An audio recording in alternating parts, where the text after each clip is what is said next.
c'est Ella, je suis consultante mode et principalement je fais de l'expertise en produits de luxe de seconde main. Alors moi c'est Adrien, je suis copywriter en freelance et je développe un projet à côté, donc depuis le début de l'année, qui s'appelle Campus Investisseur et qui consiste à évaluer et faire évaluer des formations liées à l'investissement et ensuite à les reproposer, faire la promotion en affiliation. Donc on est à Chiang Mai, qui est une ville en Thaïlande, dans le nord de la Thaïlande. C'est la deuxième ville de Thaïlande, c'est un super pôle pour le digital nomadisme. Exactement.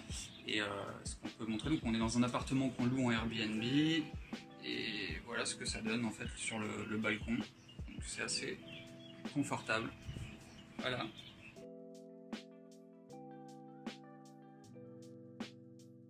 Alors, déjà, en fait, quand le virus a commencé à s'intensifier, nous on était au Canada.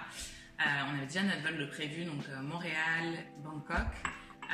Dans la salle d'embarquement, donc à peu près 30 minutes avant le vol, on a eu une première annonce sur les États-Unis qui fermaient leurs frontières. Pour le moment, ça n'avait pas l'air de concerner ni l'Europe ni l'Asie, en tout cas pas là où on allait, donc on a quand même pris notre avion et donc entre Montréal et Bangkok, les 26 heures d'avion, la situation a pas mal changé. Donc en fait en arrivant en Thaïlande, on s'en est fait poser la question de est-ce qu'on rentre, comment ça se passe, est-ce qu'on pourra rester. Ça n'a pas été facile, mais on a vraiment posé un peu le pour et le contre par rapport à nous, notre situation.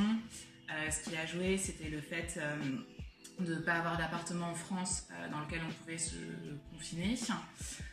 L'état de la situation en France par rapport à l'état de la situation en Thaïlande et le nombre de cas qui était vraiment moins important et qui est toujours bien moins important en Thaïlande. Un système de soins en Thaïlande qui nous permet de se sentir safe dans le cas où on a un problème.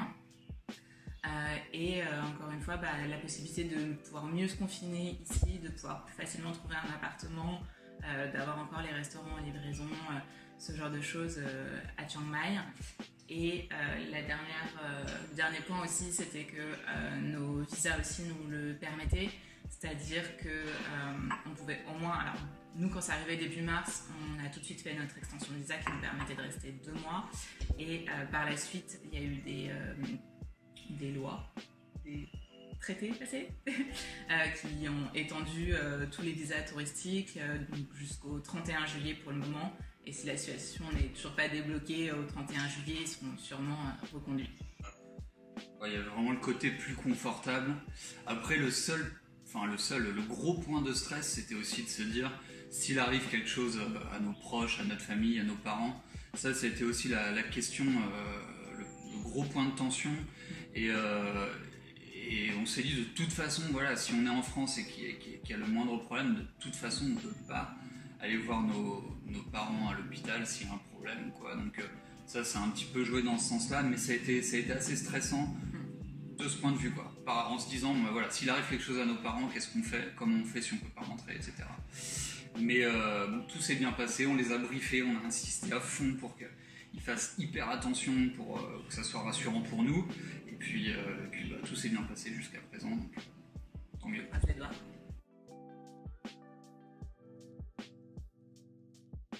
Alors il n'y a pas eu de confinement proprement dit, par contre il y a eu un couvre-feu, donc au départ c'était de 22h jusqu'à 5h du matin, donc finalement c'est pas c'est pas vraiment compliqué, quoi. Ils ont complètement interdit la vente d'alcool, donc ça, en fait ce qu'ils voulaient c'était vraiment empêcher la vie nocturne, la fête, etc., pour éviter la propagation du virus, et puis que les gens fassent moins attention, retirent leur masque, etc. Ils ont été hyper insistants, à juste titre, mais sur le port du masque. Donc dès qu'on veut rentrer dans un immeuble, dès qu'on veut rentrer dans un supermarché ou ce genre de choses, il y a des gens à l'entrée donc qui veillent à ce qu'on porte le masque, même pour entrer dans notre immeuble. Ils nous mettent du gel dans les mains, ils nous prennent la température, donc dès qu'on va se balader ou faire des courses, en fait on se fait prendre la température 5 fois avec un petit appareil électronique. Enfin voilà, super prévenant à ce niveau-là. Et puis en Asie, il y a aussi le truc que les gens ont vraiment l'habitude de porter des masques. Et du coup, ça choque personne. Il y en a beaucoup à disposition. Il y en a en vente partout, même des masques un petit peu design et tout. Donc, ça n'a pas été un énorme problème quoi, à vivre ici.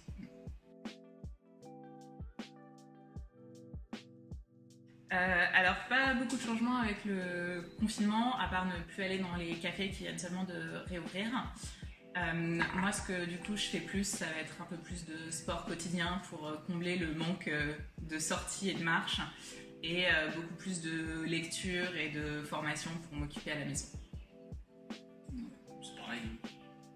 Same. Mais en fait, on est toujours là, ça va. Non, mais ça fait 3 ans qu'on voyage ensemble et du coup on est quand même habitués. La seule chose à laquelle on a veillé quand on a choisi cet appartement dans lequel on est aujourd'hui, c'était de pouvoir avoir des postes de travail dans l'appartement assez éloignés l'un de l'autre, de façon à pas avoir la sensation d'être trop l'un sur l'autre, parce que quand on va dans les cafés ou dans les coworking, on peut se créer un petit peu notre espace de travail indépendant. Alors que si on est dans un trop petit appartement, c'est plus compliqué. Donc là, vraiment, ce qu'on voulait, c'était d'avoir chacun son espace. Voilà, avoir plusieurs espaces dans l'appartement et du coup, ça se passe très bien, il n'y a pas de souci. Il a un casque anti-bruit aussi. J'ai un casque anti-bruit.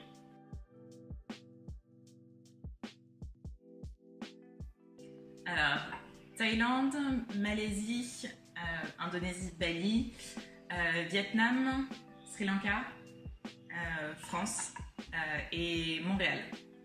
Ouais, le Canada.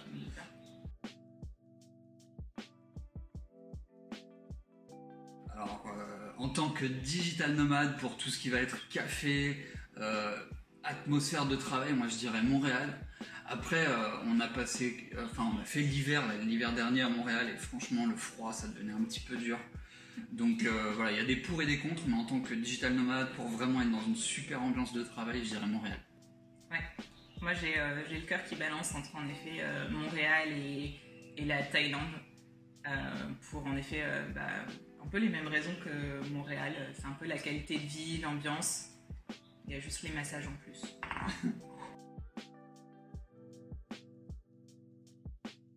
Alors pour ma part c'est Paris, parce que pour moi c'est l'endroit le plus compliqué pour moi pour trouver un espace de travail, pour trouver un café où je peux m'installer, où il y a un bon internet, même Starbucks c'est pas possible.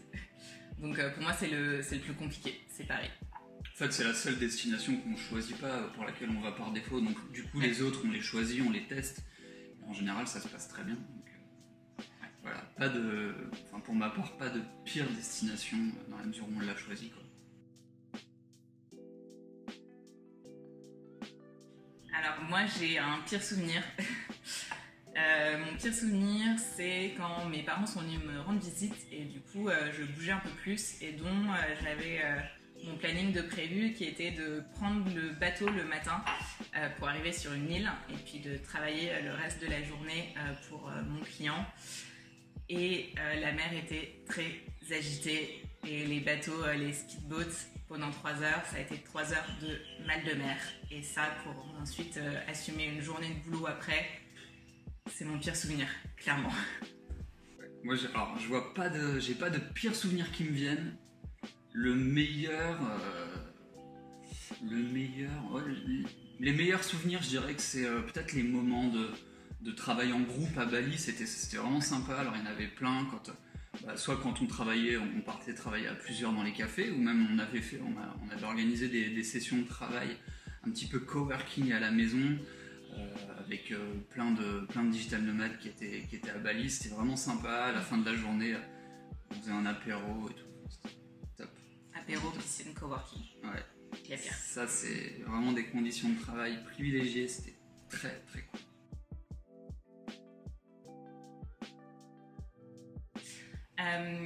Moi, mon conseil, c'est de ne pas oublier le côté logistique, organisation. Vraiment, en effet, se renseigner sur la destination, si tu vas pouvoir avoir un bon internet, sinon, comment est-ce qu'on peut y remédier, est-ce qu'il faut une carte SIM, est-ce qu'il faut un coworking. C'est ce genre de petite organisation qui, au final, prend vraiment pas longtemps, c'est 30 minutes de recherche, je pense.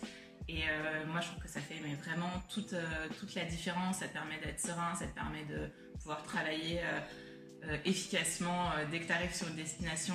Et pour moi, c'est vrai qu'on se focus souvent sur la partie, on va dire, business et comment développer son activité. Et ces petites 30 minutes de recherche logistique, je trouve que ça fait aussi la différence. Ouais, ça te simplifie la vie directement, quoi. Ouais.